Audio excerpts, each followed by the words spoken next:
Here is the Kia Forte. Before we check the tire pressure, we need to know what the correct pressure should be, right? So for that, open up the driver's side door, and right there is the tire pressure label that states that for this tire size, you may have a different tire size, but for this tire size, the cold tire pressure is 33 psi. Now what does cold tire pressure mean? It means that when you check the tire pressure, the car should have been sitting for at least 2-3 hours.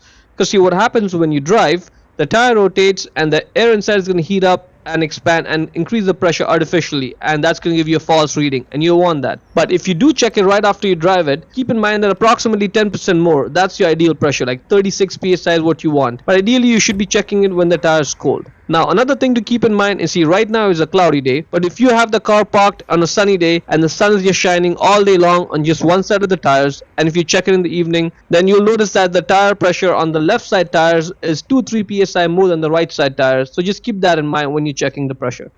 And you'll need to have a tire pressure gauge for this. Doesn't matter what type, analog, digital, but you do need to have a tire pressure gauge. So let's get started and get this cover off the tire valve stem. Now get the tire pressure gauge and line it up exactly parallel, exactly straight with the tire valve stem, and then push it in firmly. It cannot be at an angle, because if you do it incorrectly at an angle, like hold it in an angle or don't push it in properly enough, then you'll end up leaking air out of the tire, and you don't want that. This tire pressure is 28.5 psi. You have two options.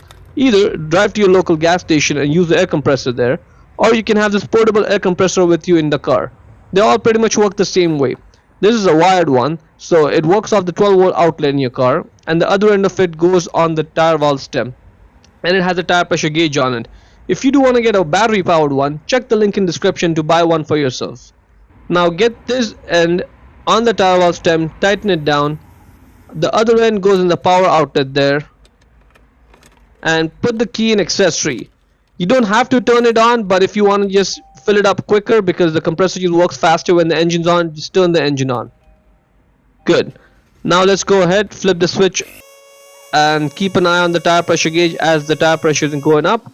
Once it reaches what you want, just stop, and let's check the pressure again. It's 34 psi. We have to get some air out of it, so I'm just going to push the tire pressure gauge in a little bit, not firmly, just a little bit, and you hear that hissing sound? That's air leaking out of it. And that's it. Now let's just check it one more time. It's 32.5 psi. It's within plus minus 0.5 psi, and that's good enough. Now all you have to do is just repeat this process for the other 3 tires, and that's pretty much it. Before we go, let me give a quick shout out to Naya Motors Inc. for letting us use the car today to film the videos. They are a used car dealer here in Ottawa, Canada. Check out the link in description for their entire inventory.